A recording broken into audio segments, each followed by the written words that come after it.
Amen. Sige po, antayin lang po natin makalabas. Tayo po ay siksika na din naman. Sa Tagalog ay pang-animan. Okay. Good morning. Salamat sa ating Panginoon at tayo narito uli. Okay, kaya yaman, ay di patayo uli kayo. Ating tunghayan po ang Pilipos chapter 3. Verse 3, ating tingnan sa English muna bago natin basahin sa Tagalog. Okay, ganito ang salita ng Diyos. Sinabi, "For we are the circumcision which worship God in the Spirit and rejoice in Christ Jesus and have no confidence in the flesh." Sa Tagalog, sapagkat tayo ang pagtutuli na nagsisisamba sa Espiritu ng Diyos at nangagmamapuri kay Kristo Jesus. Ito ating papansinin. At walang anumang pagkakatiwala sa laman. Tayo manalangin, Panginoon Diyos, pakipagpala po na yung mga salita sa patnubay, pangunguna at pagkilos ng Banal na Espiritu, pagdalisay at paglukob ng banal dugo ng Kristo sa aming mga buhay at aming mga kasalanan. Sa pangalan ng Panginoong Jesus, po aming dalangin. Amen. So yun pong talata na sabi, sapagkat tayo ang pagtutuli na nagsisisamba sa Espiritu ng Diyos at nangagmamapuri kay Kristo Jesus at walang anumang pagkakatiwala sa laman. At walang anumang pagkakatiwala sa laman. Ano ba ang tinutukoy diyan, Pastor? Walang pagkakatiwala sa laman. Ibig sabihin, mga kapatid, si Pablo po ay nagtuturo dahil yun po ang kanyang nasagap, nakuha sa Panginoong Hesus, na kung gusto mong maligtas, ay huwag kang aasa sa laman. Ibig sabihin, hindi ka nakasalig sa iyong gagawin.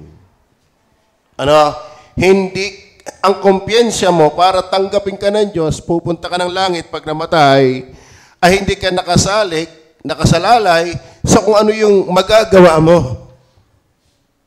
Kaya ang papuri ay sa Panginoong Hesus, hindi sa iyong magagawa. Pangalawa sa importanteng pinag-uusapan sa Biblia ay yung tiyak na kaligtasan. Dahil ang unang maganda at tamang pag-usapan sa Bible, mismo yung Diyos. Pero mga kapatid, mga kaibigan, pumapangalwa sa napakahalagang usapin ng Biblia yung kaligtasan. Ano ba yung kaligtasan?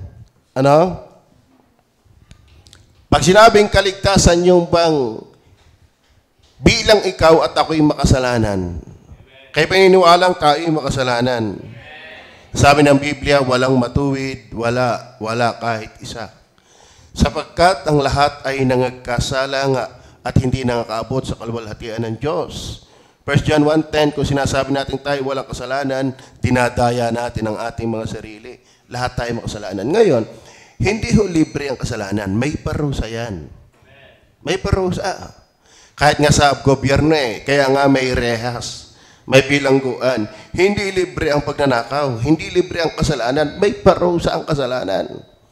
Minana lamang ng tao ang pagpaparusa sa kasalanan sa Diyos. So ang lehitimo, ang talagang original na galit sa kasalanan, mag-isa makasalanan na rin, ay Diyos. So ikaw at ako'y makasalanan. Kahit wala ang Bible, alam ng budhi mo yan, alam ng konsensya mo, makasalanan ka. Nagmumura ka, naninilip ka, nagnakaw ka, nagsisinungaling ka, wala kang mudo, hindi ka nagalang sa kapwa, nangungupya ka sa iyong kaklase, mahalay ka. Ang dami nating uri ng kasalanan. At alam natin yan. Pwedeng hindi alam ng iyong kapatid, ng iyong tatay, ng inay, ng iyong kaklase, ng iyong kumare, pero kilala at alam ng Diyos lahat. Kaya ang Diyos ay nagsabi, walang matuwid. Bakit? Siya lang talaga makakapagsabi. Dahil siya ang tunay na nakakakilala ng ating buhay, maging ng lihim nating buhay. Lihim lang naman yan sa kapwa, pero sa Diyos hayag lahat yan. walang buhay na kubli sa paningin ng Diyos base sa Hebreo chapter 4 verse 13. Lahat kita ng Diyos. Yung pinakatatago mong kasalanan, sa tao mo lang na itatago yan. Pero sa Diyos ay hindi. Ngayon, dahil yan ay lantad sa Diyos, yan ay hayag sa Diyos, hindi natin kayang pigilan na ang Diyos ay may karapatang ikaw at ako'y parusahan bilang makasalanan. Yun ang ating sinasabing kaligtasan. Yung ikaw ay hindi na parurusahan. Ano ba ang parusa ng Diyos? Impyerno. Impyerno. Whether you like it or not, believe it or not, feel it or not, may impyerno talaga. Ano ha? Bakit, Pastor, kahaba ng parusa? Ayoko na may hindi mabubuhay ng mahaba. Alam niyo kung bakit may parusang mahaba? Dahil ang kabanalan ng Diyos ay mahaba. Pag tumigil na ang kabanalan ng Diyos, titigil na ang galit ng Diyos sa kasalanan. Pero ang kabanalan ng Diyos, walang hanggan. Kaya siya'y walang hanggang magpaparusa sa makasalanan. Kaya, mahalagang usapin sa Biblia ang kaligtasan. Pandalwa yan sa Diyos. Naintindihan niyo ba yan? Ngayon, ang turo ng Biblia ay huwag kang umasa sa iyong magagawa. Kasi maraming relihiyon, ako'y hindi nakakalimot sa Diyos, ako'y binyagan, kung saan ako mamatay, nagising, doon ako mamatay, ako may hindi nakakalimot sa Kanya, ako'y mapagkawang gawa, ako'y sumusunod sa Kanya, ako'y hindi pumapalya ng pagnunubena, etc. Ang daming ipinag-aaruhan ng Diyos, ng tao sa Diyos, na Kanyang magagawa. Pero ito si Pablo, at ninyo ha, basahin natin ang balik. Sabi diyan, sapagkat tayo ang pagtutuli nagsamba sa Espiritu ng Diyos na nagmamapuri kay Kristo. Alam mo kung ang kaligtasan may sa magagawa mo, hindi ka magpupuri kay Kristo. Bakit? Ikaw ang kumaya eh. Pero bakit wala tayong pinupuri at tinatakila pagdating sa kaligtasan, sa aral ng kaligtasan? Hindi natin pinupuri ang baptist, hindi natin pinupuri ang anumang relihiyon. Bakit? Walang relihiyon na makapagliligtas. Kaya nga, nangagmamapuri kay Kristo Jesus at walang anumang pagkakatiwala sa laman. So ang ating pamagat ng pag-uusapan, walang kasigurahan ng kaligtasan sa kasalanan sa gawa ng tao. No? Walang kasigurahan ng kaligtasan sa kasalanan sa gawa ng tao. Yun po ang ating pag-uusapan. Hindi mo matitiyak na ikay palangit kung sa iyo kang sarili aasa. Kahit pa magpapako ka sa krus. Bakit? Si Kristo yung nagpapako sa krus para bayaran ng ating kasalanan. Kung ikay magpapapako sa krus, dinadagdagan mo lang ang iyong kasalanan. Dahil hindi naman sinabi ni Jesus, gayahin mo ako. Insulto nga yan eh. Ginawa ko na, ba't gagawin mo pa? Tama ba? Okay, ngayon, walang kasigurahan. Tatandaan ninyo ha, kapag hindi mo tiyak na ikay palangit, ay pa-imperno ka tiyak. Bakit? Hindi naman bala-bala na ikay nagkasala. Tiyak tayong nagkasala. Tiyak tayong may pinagkasalanan. Kaya tiyak tayong parurusahan. Kaya buhay ka pa, makinig ka, sayang. Magandang ikaw ay maligtas, pero huwag kang aasa sa gawa ng tao, ni sa gawa mo. Okay, unang dahilan, bakit walang kasigurahan ng kaligtasan sa kasalanan sa gawa ng tao? Ibig sabihin, bakit ikaw at ako, hindi natin kayang gawin at makatiyak ng langit kung sa ating sarili tayo aasa? Una, dahil ng halimbawa ng buhay ni Pablo. Dahil ng halimbawa ng buhay ni Pablo. Tingnan niyo po ha. Ano ba si Pablo? Tingnan po natin. Kung tutusin, yung mga ginawa ni Pablo ay pwede nang siya magkaroon ng pag-asa o katiyakan, pagkakatiwala sa laman. Kaya basahin po natin ha. Siguro para maintindihan natin yan, basahin nga natin ang verse 3, verse 2. Verse 3 lang, para makatipid tayo. Sapagkat tayo ang pagtutuli na nagsamba sa Espiritu ng Diyos at nangagmamapuri kay Kristo Jesus at walang anumang pagkakatiwala sa laman. Ibig sabihin, si Pablo, tinuturo niyang huwag kang aasa sa laman. Ibig sabihin sa magagawa mo. Bakit? Ba't niya sinabi ito?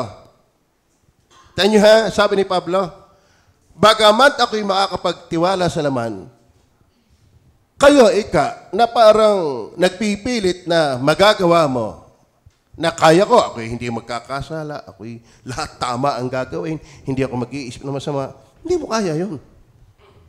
Sino dito ang kayang hindi magkasala? Taas ang kamay at paa. Sino dito yung hindi kayang magkasala? Wala. Ngayon, kung hinihingi ng Diyos para kimaligtas, huwag ka magkasala, may pag-asa ka ba? Wala. Ay, Diyos na may sabi walang matuwid, wala kahit isa. Sapagkat ang lahat ay nangagkasala nga at hindi nangakaabot sa kaluwalhatian ng Diyos. At kung sinasabi ng sino man ako hindi nagkasala, ay sinungaling. Ngayon, yung iba, alam niyo ba mga kapatid, labas sa iglesyang itinayo ng Panginoon, lahat ang turo ay paggawa ng mabuti. Naiintindihan niyo ba yan? Ay kayo sumunod lang sa lahat ng ceremony. Ikaw ay maliligtas. Sumapi lang kayo sa amin, kayo maliligtas. Nakasapi na, hindi pa rin tiyak. Lahat ng turo na namamayagpag sa buong mundo, pagdating sa reliyon at sa pagtatamo ng pag-asa ng buhay na walang hanggan, halos ay puro sa kanilang magagawa. Kaya mali. Kaya basahin niyo yung Bible. At pumunta kayo dito para maintindihan ninyo na mali yun. Bakit? Tignan niyo pa si Pablo. Sapagkat tayo, okay, verse 4 na tayo. So verse 4. Tignan niyo si Pablo, bagaman ako'y makakapagtiwala sa laman. Sabi ni Pablo, bakit? Sabi ni Pablo, kung ating susundin siya, kung merong magmamalaki na magaling na at mahusay na, ay ako na sana. Ako na sana. Kung ako'y aasa para sa aking gawa, para maligtas, ay wala kayong binatbat sa akin. Bakit? Ano yung pwede ipagmalaki sana ni Pablo? Na pwede niya sanang sabihin, ako'y palangit, dadala ako'y ganito. Pero sabi niya, hindi nga ako palangit kahit ako'y ganito. Ay di lalo naman kung hindi tayo katulad niya. Naintindihan niyo gayan? Ano sabi? Bagamat ako'y makapagtitiwala sa laman. Sana pwede. Bakit? Na kung ang iba ay nag-aakala na may pagkakatiwala sa laman, ay lalo na ako. Bakit? Tinuli na ikawalong araw. Ano ibig sabihin? 8 days pa lang nasunod na sa Diyos. Tayo, kailangan nagpatuli. Yung iba nga, hindi pa. Alam mo, hinihingi yan sa batas ni Moises, 8 days ang mga bata circumcised na. Ibig sabihin, pwede na siyang magmalaki. 8 days pa lang, nakasunod na. Ay tayo'y, ang tanda na'y pasaway pa. Paano ka? Kung si Pablo nga'y bata pa, pwede na sana pero hindi Bakit? Hindi ka nga aasa sa laman. Ang kaligtasan hindi sa magagawa mo. Dahil kung si Pablo dyan aasa, ay pwede siya. Pero sabi niya, hindi ano pa? Mula sa lahi ng Israel. Alam niyo ba, ang tunay na bayan ng Diyos, hindi Pilipinas, hindi China, hindi Japan, hindi Amerika. Ang piniling bansa ng Diyos ay Israel. Di kayo pwede na siya magmalaki, ay ako'y palangit, Israel to. Israel to, kaya ikaw, wala kang pag-asa maligtas. Bakit? Hindi ka man Israel. Kaya ang iba, nagpo-proselyte. Ibig sabihin, kapag hindi ka bansang Israel, para kung gusto mo sumama sa Israel, tinutuloy din ng mga lalaki.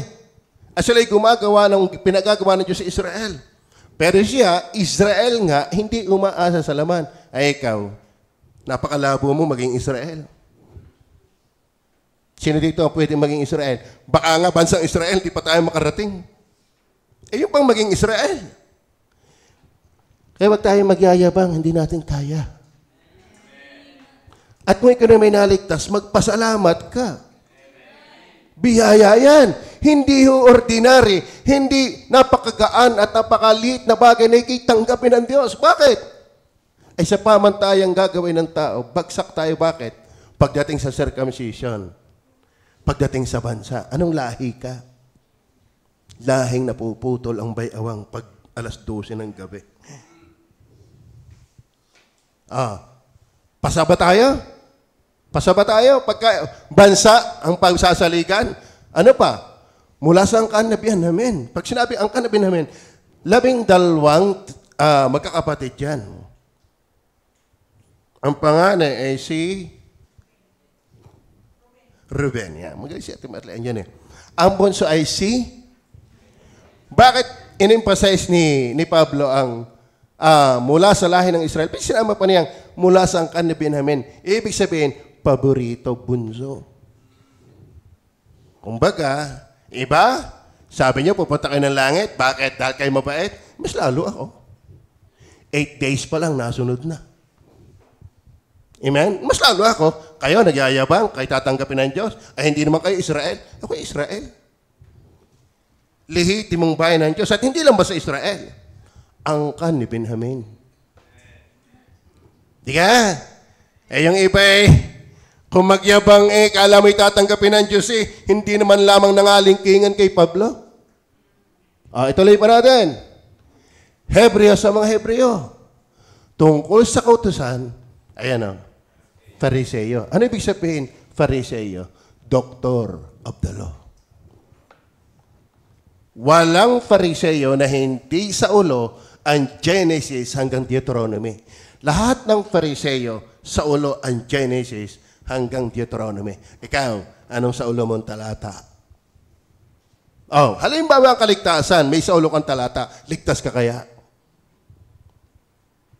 Baka yung patas nga ng aklat ng Bible, hindi mo alam Ang pinabubuksan ng Roma, pati na sa Genesis. Kaya mga kapatid, biyaya ang maligtas. Magpasalamat ka, hindi doon dinaan ng Diyos. Kaya tinuturo ko sa inyo, huwag kang aasa sa laman. Bakit? Si Pablo pwede na. Bakit? Pagdating sa karunungan, Fariseo, Doctor of the Law. Halimbawa, pupunta tayo sa langit. Ang requirements ng Diyos, at least sa ulo mo, ang Book of Genesis. Sino ditong palangit? Wala. Kaya yabang lang ang sa tao. Si Pablo ngay alam, pero hindi niya nakitang yun ang dahilan. Naintindihan niyo ba ibig sabihin? Kaya kung tunay kang ligtas, magpasalamat ka. Kung pasauluhan ng aklat, paano na ako? Magbasa nga, hindi pa magawa. Kung ikaw naman nagsasabi, anak ng Diyos, ayaw mo magbasa. Ang sa Diyos ay nakikinig ng kanyang mga salita. Kung kaya nga't hindi mo dinirinig, hindi ka sa Diyos. Walang bata na ayaw ng gatas. Kaya kung anak ka ng Diyos, Bible lang iyong gatas. Gusto mo yan. Ay, halimbawa, yun na lang. Anong alaman mo sa aklat ng Genesis? Anong alaman mo sa aklat ng Exodus? Anong alaman mo sa aklat ng Leviticus? Anong alaman mo sa aklat ng Numbers? Anong alaman mo sa aklat ng Deuteronomy? Pastor, hindi ko maay-ay. Oo nga, yung pang masaulo. Tama. Ay kung ganun ang paraan ng kaligtasan, ay di si Pablo lang. Di mga Pariseo lang. Pero salamat, hindi yon. Amen. Kaya nga ang ating kapurihan, si Kristo. Bakit? Si Kristo ang tagapagligtas. Hindi ikaw. Hindi ang relihiyon. Naku naman, kaya kayo wag totoong takot at takot sa mga relihiyon, hindi naman sa ulo ang Genesis. Marami nagtuturo doon, hindi pa rin naman tuli. Tama? Kapit mo alam, ay titingnan. Oo. Tama ba? Ang galing magturo, hindi din naman nasunod. Pinipirahan lang kayo. Kaya ang relihiyon, pag hindi tunay, talagang business yan. At magaling na business yan. Madaling kumita dyan. Magkamembro ka ng 1,000. Ay tuturuan mo, pipilitin mo ang tithes, pipilitin mo ang offering. Tama ang tithes. Sa tamang iglesia. Tama ang offering sa tamang iglesia. Pero pag mali, paano mo nalalamang mali? Tanungin mo ang paraan ng kaligtasan. Sa laman. Tama? Maliwanag ko ba? Ano pa? Verse 6. Verse 6.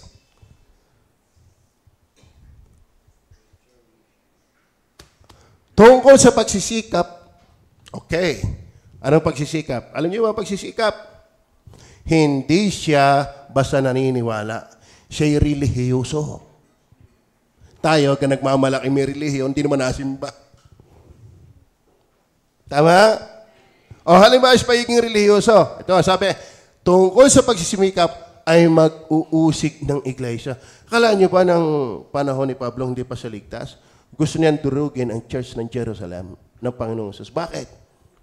Panatik ko siya sa kanyang paniniwala. Handa siyang mamatay at pumatay. Tayo, naikinig pa lang, papatay na. Ang laki ng iba. Tama ba? Halimbawa, babasihan ng Diyos ang iyong pagiging reliyoso. Ilang linggo meron ang isang taon? Ilan? Nasa simbahan ka ba sa loob ng 52 na Sunday sa isang taon? Halba, reliyoso. Hindi. Tama yan. Pagsimba pa lang, hindi na tayo mariligtas eh. Tama? Amen. Kaya hindi sa pagkakatiwala sa laman. Hindi sa magagawa mo. Amen? Tungkol sa kabanalan na nasa kutusan, ay walang kapintasan. Kumbaga sa pagkatao, wala kang maidadatos. Wala kang maipupula. Pagdating sa ugali, ang ganda. Pagdating sa kaseryosohan, pagdating sa kaalaman, sa lahat ng aspeto, halos sabi, walang kapintasan tayo. Sige nga. Tanungin mo nga ang iyong ate kung sino ka. Ang iyong asawa kung sino ka. Wala ba silang masasabi? Kung isuulat, baka isang aklat. Tayo ay hindi walang kapintasan. Tayo'y batbat ng kapintasan. Paano ka aasa ngayon? Ay, ako'y magsisikap. Ay, sa ugali pa lang, bagsak na tayo eh. Marami nang maisusulat ang tao sa iyong buhay. Naku, yung babae niya, pag sa tintin ng kasungit, pag sa tintin ng kasuplada, pag sa tintin ng sumaw, tamo yan, ang dami masasabi. Pero si Pablo, walang kapintasan halos. Pero hindi siya umasa, di lalo ka na. Kaya mga kapatid, ang salamat, tayo naligtas. Wala naman tayo sukat ikaligtas eh. Amen? Idais pa lang natin ang ating buhay kay Pablo. Wala na tayong pag-asa. Si Pablo nga'y galing na galing ay hindi ligtas dati. Di lalo naman tayong walang kagaling-galing. Naintindihan niyo ba yan? Kaya kayo mag-iingat sa mga bulaang guro. Nako, galingan mo lang. Yung maging masunurin, mabait ka lang. Si public, taglay na yan. Pero hindi siya ligtas. Hindi lalo tayong hindi man lang nangalingkingan. Are you listening? Ngayon, kung ikay ligtas, hindi ka naman ganyan. Ano yon? Ay di biyaya. Kaya magpasalamat ka. Amen. Tuloy pa natin. Verse 7. Gayunman, ang mga bagay na sa akin ay pakinabang. Yun, pwede niya ipagmalaki. Binaybay niya eh. Ay nari kong kalugihan alang-alang kay Kristo. Ibig sabihin, ako na pwede na magmalaki. Umasa sa aking performance. Inari kong walang kwenta. Naintindihan niyo ba yan? Dahil kay Kristo. Bakit? Naintindihan niya kay Kristo lang pala. Verse 8. O nga, at lahat ng mga bagay ay inari kong kalugihan dahil sa dakilang kagalingan ng pagkilala kay Kristo Jesus na Panginoon ko. Nalang-alang sa Kanya itiniis ko ang kalugihan ng lahat ng mga bagay at inari kong, alam mo yung sukal dyan, sa Grego dyan ay tae. Yung lahat na pwedeng ipagmalaki niya, tae lang pala yun. Kung wala ako kay Kristo, Bakit niya nasabi? Verse 9. Verse 9. At ako'y nasumpungan sa kanya. Nakita ko nga ang sarili sa kanya na walang katwirang aking sarili. Pero ang galing niya, 8 days pa lang. Amen? Ano? Pagdating sa relihiyon, hindi basta nasabing may relihiyon. May passion. Panatiko. Relihiyoso. Kaya hindi rin baptist na nakakapagligtas. Bakit? Kung ang baptist na tagapagligtas, marami membro tiyak hindi ligtas. Dahil hindi panatiko. Tama? Magustuhan lang kung kailan sisimba. Ay, ang lapit-lapit lang naman. Tama kung ganyan ang kaligtasan mo, impyerno ka. Yung ugali mong yan. Abot lura ang bahay, di makarating. Tama?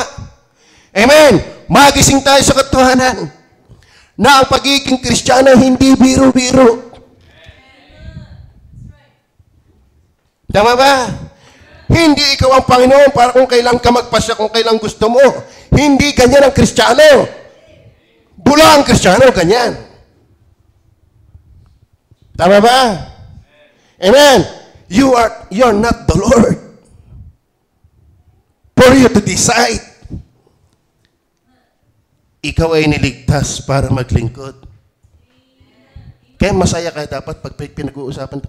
Kalahin mo, hindi man lang ako nangalingkingan kay Pablo, ako'y ligtas. Kaya wag kang nga mukha mo isipangot. Sumigla ka. Kung talaga na kay Kristo ka. Hinahamon ko ang iyong buhay, na kay Kristo ka ba talaga? Pakisaliksik nga kung talaga kay Kristo. Ikaw ba talaga'y palangit? Bigay ka ng itsura mo. Amen? Nasa harapan ka ng Diyos, smile. Amen? Ang ganda ng salita ng Diyos, keep your smile. Amen? Masaya ang palangit. Yung alay kayo pupunta sa Bagyo, ang saya na eh. Pupunta ka lang ng Vietnam, di po alam kung matutuloy, ang saya na eh. Bekay palangit, ganyan ang itsura. Amen? Kaya minsan di tayo makakain ng kaluluwa. Bakit? Mukha kang walang pag-asa. Ang tunay na kakain ng kaluluwa, mukhang palangit. Hindi pag nakikinig ng Bible eh. Para kasi Mr. Bean eh. Amen? Halata mo ang guilty eh. Sa nakikinig pa lang ng Bible, halata mo na yung mga guilty. Halata mo na yung may mga kasalanang inaalagaan at hindi pinagsisisihan. Amen? We are not on the place na tayo ay nagsiservice sa patay. Tayo nasa presensya ng Panginoon. Amen? Actually, mga kapatid, ako ngayon may sakit pa kagabi. Isang araw pa. Pero kayo masaya eh. Nagpipris pa hanggang ngayon. Amen. I know whom I have believed. And I am persuaded that He is able to keep that which I have committed until that day. Are you happy this morning? Oh, pinipigil ko na nga ang katinangain lalamunan. Pag hindi napigil, hindi pa asensyahan. Amen? Pakita natin sa mundo na tayo Kristiyano. Amen. Madama sana yan ang ating katabi na ikaw ay Kristiyano. Mahalata sana yan ang mga tao na ikaw talaga may pag-asa. At ako'y masumpungan sa kanya na walang katwirang aking sarili. Akalain mo yung galing na galing, walang katwiran. Ang tao ay walang katwiran, magaling mga twiran. Sa makatwid bagay sa kautusan, kundi ang katwirang sa pamamagitan ng pananampalataya. Kaya mga batid, walang kasigurahan ng kaligtasan sa kasalanan sa gawa ng tao. Anong una natin punto? Dahil ng halimbawa ng buhay ni Pablo. Di ba? Ang halimbawa ang kaligtasan ay gayahin natin si Pablo. May ligtas kaya dito? Kung ang kaligtasan ay tularin natin si Pablo, walang ligtas. Bakit? Wala nga sa atin nakakasa ulo ng Genesis. Baka isang talata sa Genesis, wala tayo sa ulo. Ako may isa. In the beginning, God created the heaven and the earth. At least saved na ako. Ay, hindi ganun eh. Buong Genesis. Ay, hindi. 5 aklat. Ayun eh, minimum yun sa Pharisees. Minimum yun. Si Pablo, ang Old Testament Old Testament books ay kamay. Bukod pa yung sa ulo.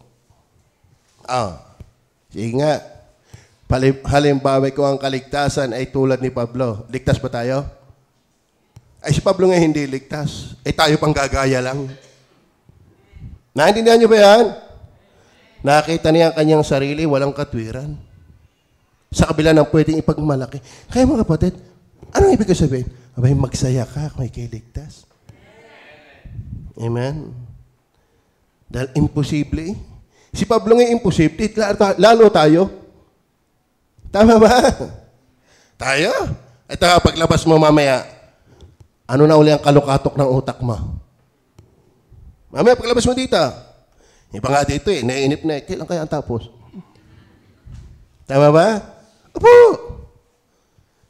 Kaya malaking bagay ang linggo, kahit paano. Natuturuan tayo.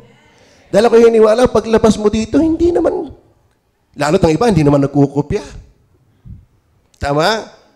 Yung kung bagay mapapalo pagkatapos, hindi. Ay si Pablo ngay alam, ay tayo nakakalimot. Walang pag-asa talaga. Kaya salamat kay Jesus lang ang kaligtasan, purihin ng Panginoon. Kaya sabi, tayo nagmamapuri kay Kristo. Are you with me? Pandalwa.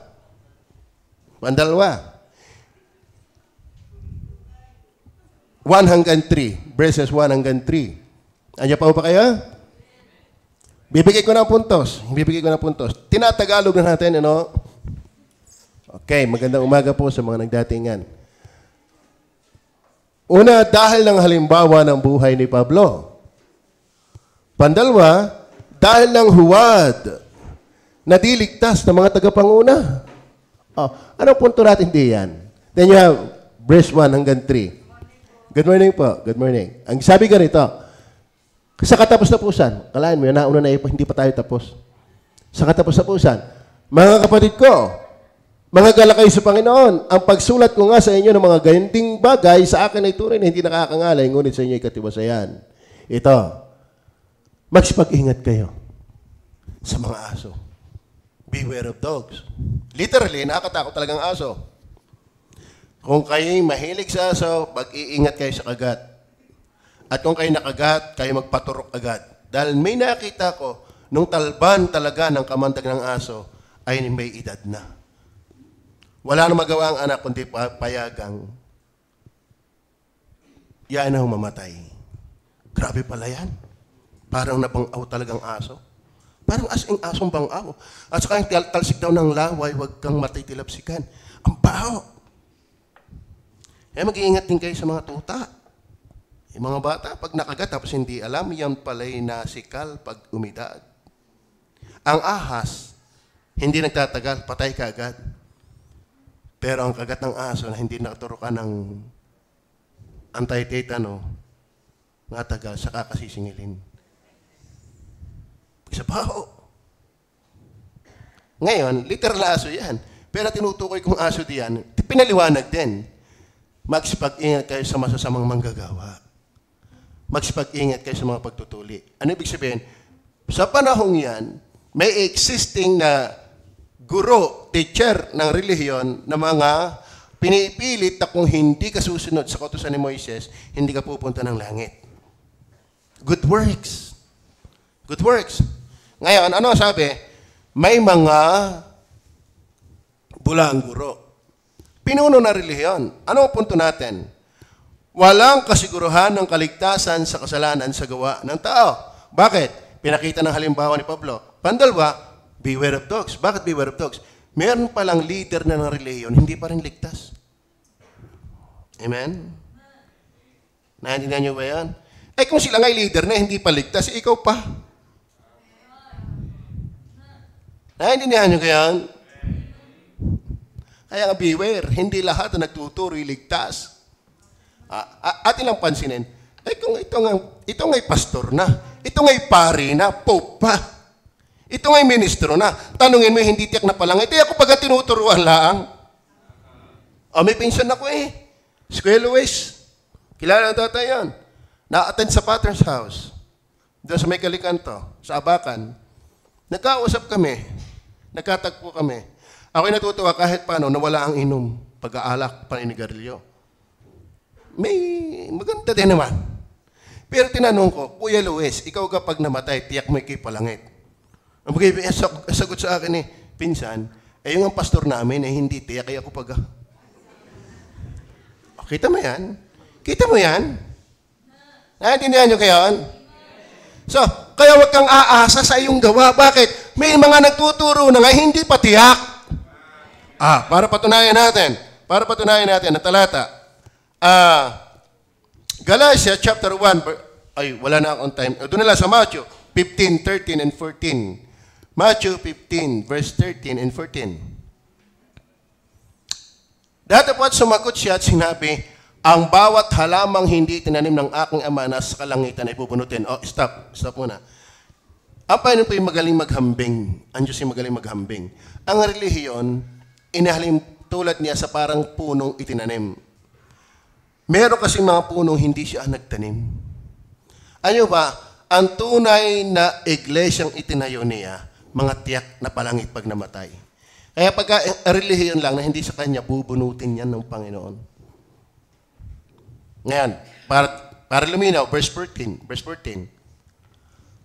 Pabayaan nyo sila. Sila yung mga bulag na taga-akay. Kita nyo ha? Kaya may mga bulag na relihiyon kasi may mga bulag na taga-pagturo. Natindihan nyo ba yan? At kung ang bulag ay umakay sa kapwa bulag, kapwa sila mahuhulog sa hukay. Amen? So, ibig sabihin, may mga alam daw ang Bible, mga nagtuturo na lahat na nga itinuro. Pero hindi ligtas. Kaya sabi ni Pablo, beware. Beware. Hindi lahat ng may dala ng Bible sa Bible. Hindi lahat na ang pangalan ikinapit pa sa Bible ay sa Bible. Kasi may mga nagtuturo na dapat kang mag-ingat. Beware. Anong punto natin? Dahil ng halimbawa ni Pablo, dahil ng huwad na diligtas ng mga tagapanguna, ang atin na dinitiin, tagapanguna na nga hindi paligtas. Kaya makinig kayo doon sa mga tagapangunang pag tinanong mo, ikaw ba pastor, tiyak na palangin? Yes. Paano? Dito, tinuturo na, huwag kang aasa sa laman. Si Jesus lang. Ang sabi na Jesus, ako ang daan at ang buhay at ang katotohanan.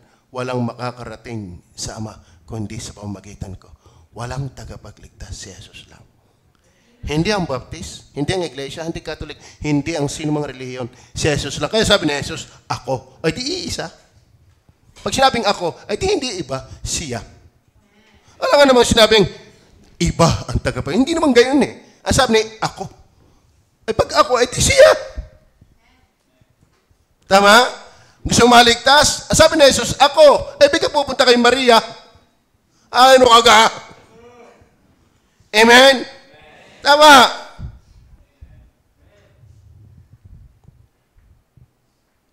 Kung sinabi ni Jesus ay ako, bigla pupunta sa Papa. Kung sinabi ni Jesus ay ako, bakit sa Baptist ka pupunta? Kay Jesus ka pumunta. At ito ang inyong tatanda. Kung sinabing ako, ay di hindi ikaw. Kaya nga, dinudurog ni Pablo yung turong umaasa sa laman. Ako, Pastor Yana, hindi na ako naninigarilyo. Pag walang nakakakita.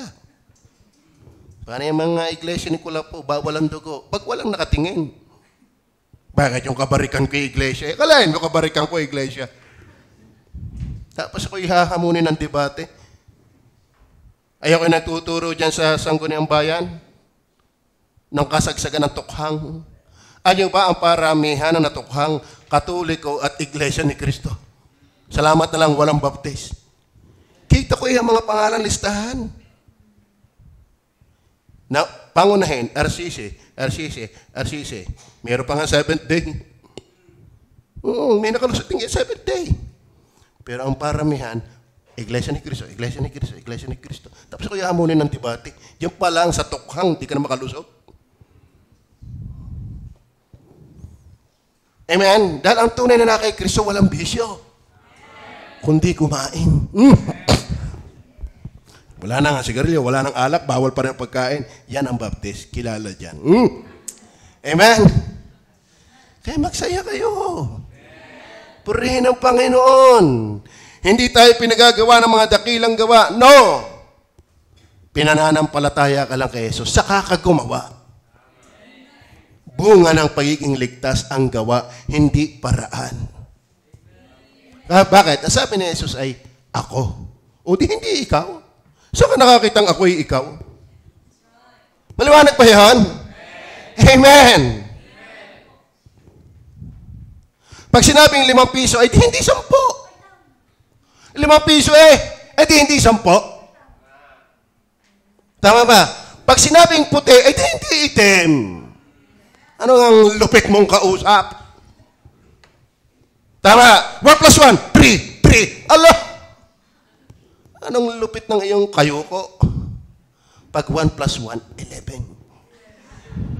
Man, labas sa ilo ang 2 uno Maliwanag ba?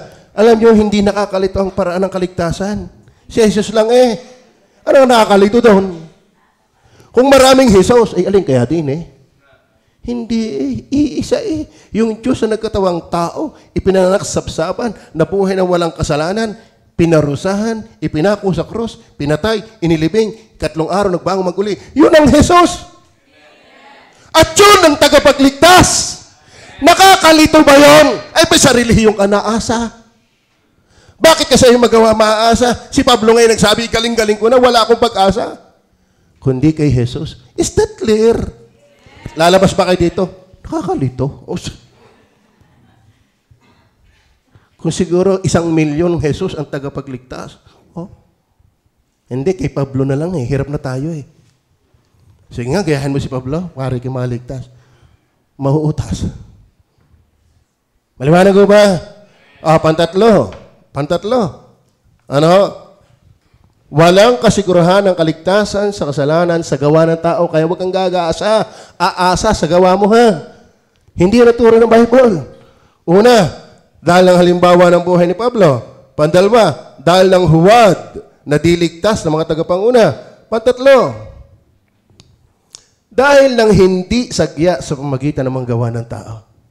Sagyang hindi naman yan. Are you with me? Chapter 3, verse 3. Tingnan nyo Sapagkat tayo ang pagtutuli na nagsisamba sa Espiritu ng Diyos. Alam niyo ba pagtutuli dyan, hindi naman itutuling yung sa lalaki. Bakit ang kasunod ay nagsisasamba sa Espiritu? So, may kaugnayan yung pagtutuli at pagsamba sa Espiritu. Ang ibig sabihin niyan, mga kapatid, ang pagtutuli ito tumutukoy sa kapanganakang muli sa Espiritu. Ayun Kaya ang sunod na pangusap, tayo ay sumasamba sa Espiritu. Ibig sabihin, mga kapatid, ang kaligtasan talaga ay hindi ikaw ang gumagawa. Bakit? Ito Sis, ano nga pangalan mo uli? Mary Rose. Kailan kayo pinanganak? March 16, 1981.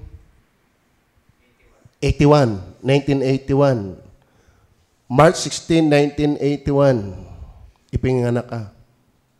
Ikaw ba ay nabuo dahil sinabi mo sa iyong mga magulang, tatay, yun ang ligawan mo? Hindi. May bahagi ka ba para kayo mabuo? Kaya ang turo ng Bible, wala kang bahagi para maligtas ka. Ikaw ay bunga ng gawa ng Diyos. Resulta ka ng gawa ng Diyos. Hindi maging bata, maging tao. Anong bahagi mo? Resulta ka ng mag-asawa. Hindi ka nga nakapamili kung sino ang tatay mo. Tama, hindi ka nga nakapamili kung anong tabas ang ilong mo. Kung ako nakakapamili, malabong ito ang aking piliin. Tama ba? Ibig sabihin mga kapatid, dumating ka lang. Ang kaligtasan, gawa ng Diyos. Kaya huwag kang aasa sa sarili mo. Naintindihan niyo ba yan? Sabi diyan, sapagkat tayo ang pagtutuli na nagsisasamba sa Espiritu ng Diyos, na nangagmamapuri kay Kristo Jesus, at walang anumang pagkakatiwala sa laman ni katiting. Ay, kaya ako'y palangit dahil ako yan eh. Ako'y bata pa lang, ako'y ano na eh. Yung mayroong tinanong eh, kung kami nasa barko eh, mayroong isang awit ng awit doon, mga mundo. Ikagaling naman nga ng boses, ala Martin Rivera. Ito si Pastor Jess, in-interview. Ano pangalan mo? Nakarating sila sa usapang siya daw ay Baptist. At siya daw ay Kristiyano since birth. Siya daw ay Kristiyano na since birth. Mali po yun. Amen? Yung nga ikay panganak, wala kang bahagi. Nikay mabuo sa sinapupunan ng iyong mga magulang, wala kang bahagi. Ano ang pantatlo nating punto? Bakit hindi ka makakaasa sa sarili mong gawa? Dahil sagyang sa hindi sagya sa magitan ng mga tao. Wala tayong pagkakatiwala sa laman. Naintindihan niyo ba yan? Okay. Para tayo makatipid ng time.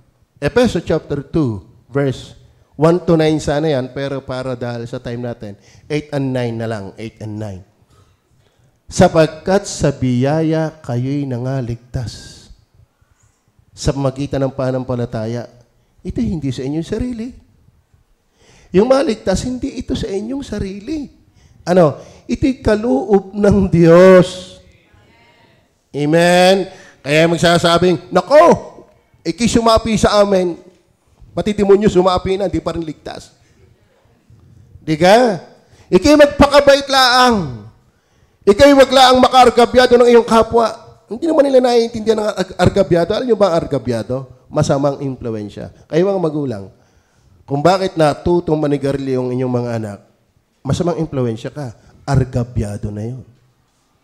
Kaya kung sasabihin wala ako na argabyado, kung bakit ayaw sumimba ng iyong mga anak, dahil ikaw magulang ayaw din sumimba, naka-argabyado ka na. Ang masama pa na yan, na-argabyado mo yung iyong mga anak.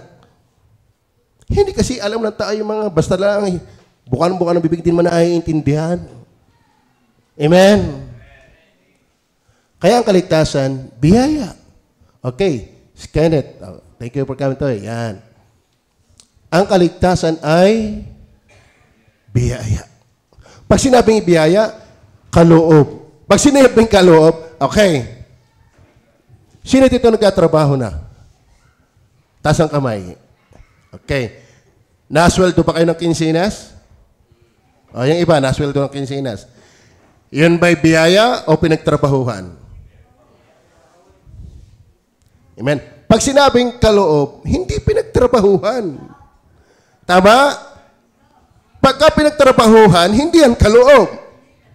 Yan ay bayad. Tama? Yan ay bayad kasi nagtrabaho ka eh. Pero malupit ito, sumiwelto ka, hindi ka naman natrabaho. Yun ang biyaya. At nangunguna ka pa sa pila. Bakit? Baka alam mo hindi ka man nagtrabaho, sumiwelto ka. Yun ang biyaya. Wala ka namang ginawa eh. Dahil hindi mo kaya. Pero iniligtas ka. Bakit? Dahil ang pananampalataya kay Jesus. Pero ay nagtatrabaho, ay marapat ka lamang. Pumila pagka 15 o katapusan. Bakit? Nagtrabaho ka eh. Pero nakakalito, nakakamanga, pika na andyan. Nakapila din. May susahod. Bakit? Trabaho pa hindi. Biyaya. Kalahin mo yon? Nasahod ka ng kaligtasan, wala ka namang ginawa. Yun ang turo ng Bible. Kaloob na walang bayad ng Diyos. Roma 6:23, tingnan po natin. Naalala ko lang.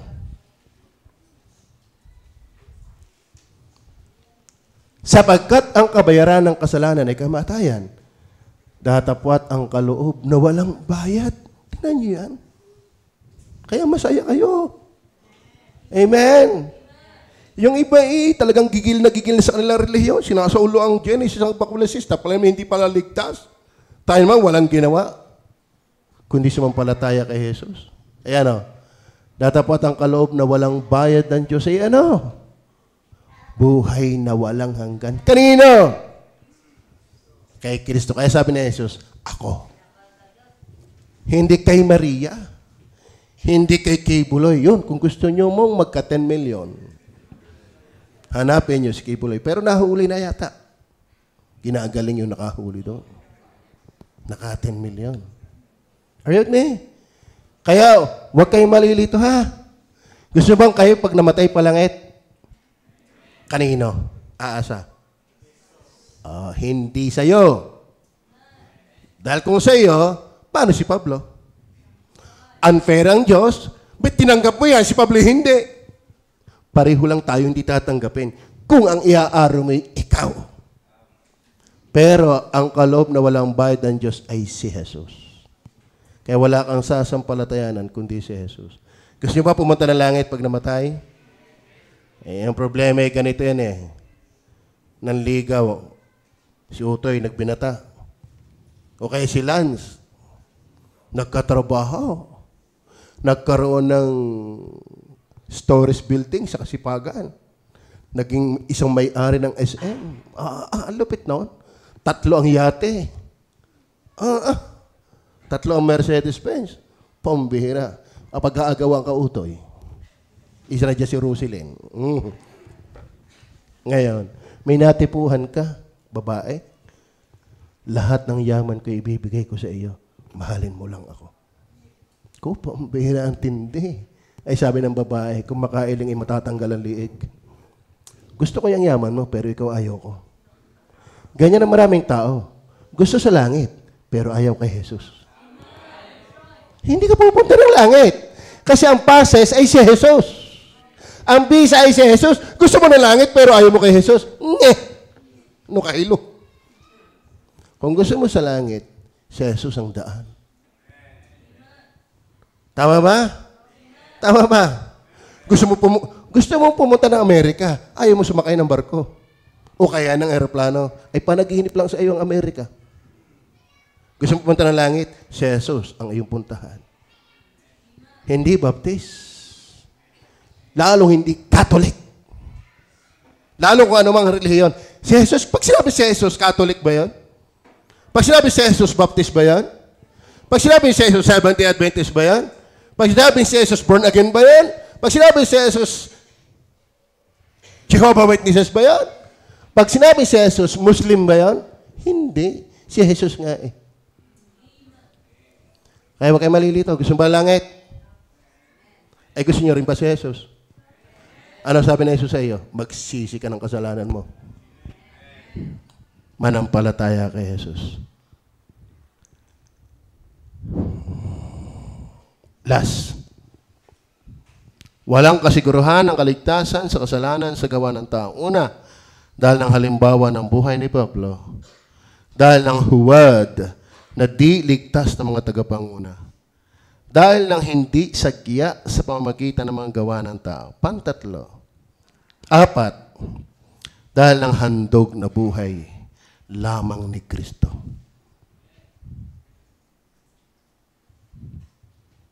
Nabasa natin ang verse 8 and 9, then 2:6-9. Sabi diyan, bagaman siya ay nasa kalagayang kapantay ng Ama, ay hindi niya minarapat na panangnan ito, bagkos ay kanyang hinubad ito, at siya'y nag-anyong tao. At nang siya'y masumpungan sa kanyang pagiging anyong tao alipin, siya'y naging masunurin, oo, hanggang sa kamatayan sa krus. Ano ba ang tagapagligtas? Yung Diyos na nagkatawan tao. Tao na nabuhay na walang kasalanan para sa makasalanan. Siya yung nagbayad ng ating makasalanan. Siya yung namatay dahil sa ating makasalanan. Siya yung inilibing at ang ating kasalanan ay inilibingan niya. Nagtagumpay siya sa kasalanan, sa kamatayan, sa kaaway, dahil ang 3 araw siya nagbangong mag-uli. Kaya ang sino mang sasampalataya at aasa kay Jesus lamang, lahat mong kasalanan na pagtagumpayan ni Jesus. Napatawad na niya. At pag ikaw'y namatay, sasapiling ka niya sa buhay na walang hanggan. Sinong gumawa niyan? Si Jesus. Tama. Kaya, huwag kang aasa sa iyo. Huwag kang aasa sa iba. Saan ka aasa? Kay Jesus.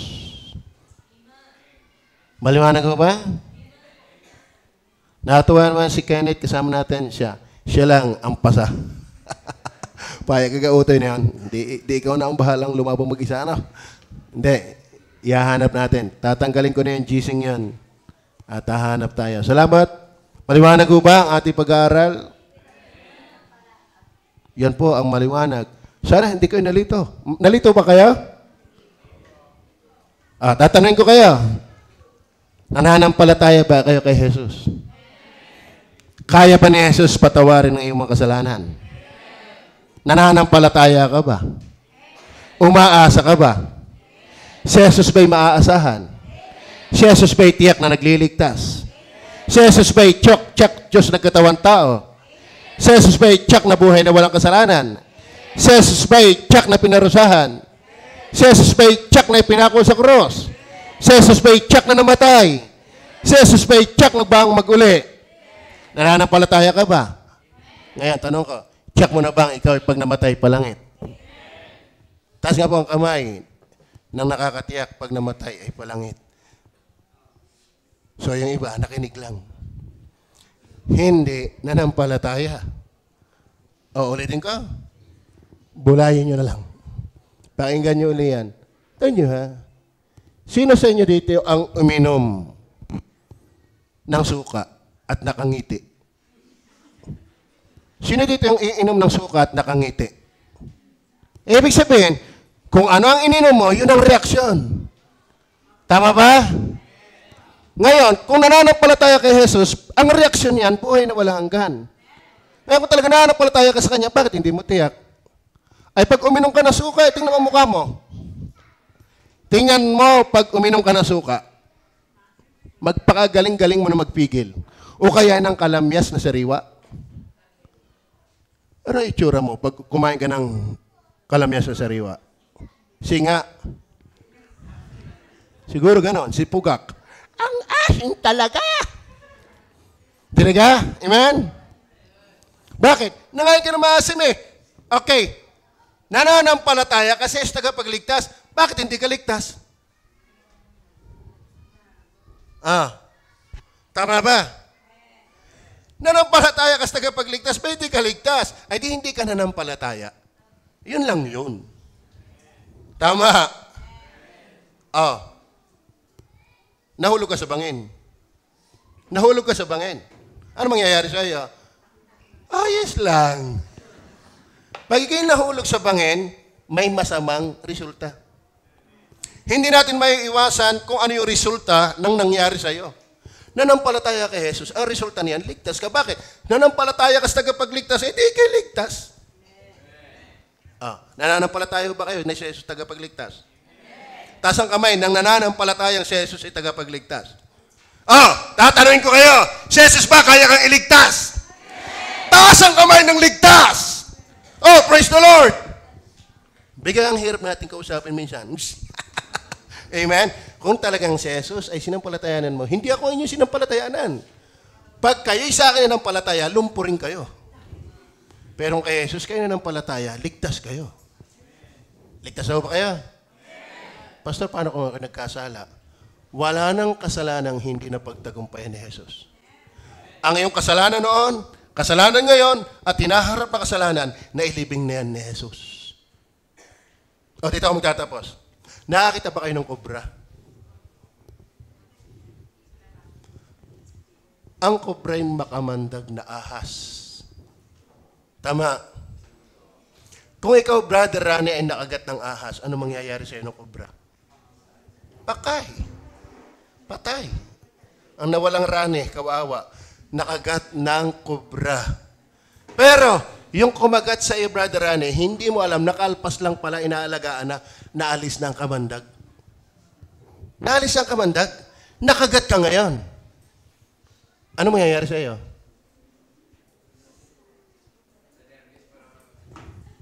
Pero hindi ka napatay. Liban na lang may sakit ka sa puso. Pero hindi ka sa kamandag namatay. Tama ba? Oh, nakagat ka ng may ahas sa walang kamandag, patay ka ba? Tayo yung magkakasala. Pero wala nang hatol. Kumbaga sa ahas, nakagat ka, pero walang kamandag. Lahat ng Kristiyano nagkakamali pa rin, pero wala nang bisa para kihatulan sa impyerno. Bakit? Nasipsip na ng katawan ni Jesus ang kamandag ng kasalanan. Kinamatayan na yan. Kaya ang bawat nananalig kay Jesus, tiyak na palangit. Bakit? Siya ba'y tagapagligtas? Siya ba'y tagapagligtas? Nakita niyo ba ang picture ni Michael? Siya'y lumutang sa airplano, pero may gabay. Tama? Ba't siya nakakalutang sa air? Kasi may gabay. Ba't kayo pupunta ng langit? Sino yung gabay? Si Jesus. Maliwanag ko ba? Maliwanag ko ba? Yung iba, gusto matuto maglaro, ay sa mekaniko nagpapaturo ng paglangoy. Sa doktor nagpapaturo. Kung gusto matutong lumangoy, doon ka sa kyasa maglalangoy magpaturo. Gusto mo ng langit, eh hindi naman galing sa langit ang ipininiwalaan. Si Jesus ang kailangan. Kaya ba na Jesus dalhin ka sa langit? Kaya ba? Tiyak ba? Nananampalataya ka ba? Oh, nananampalataya ba kayo? Tasulihan ka ba yung nananampalataya? Ngayon, kung si Jesus kaya kang dalhin sa langit, check mo na ba na ikay palangit? Pag namatay ka ngayon, wag naman. Pero kung mamatay ka ngayon, check mo na ba ikay palangit? Yung iba talagang wala kang magawa, no? Bagay, yung pananampalataya, bigay din yan ng Diyos. Pero at least, nagawa natin yung simpleng paraan ng pagpapaliwanag para inyong maintindihan. Si Jesus lang ang tagapagligtas. Tayo manalangin. Panginoon Diyos, salamat po. May bahagi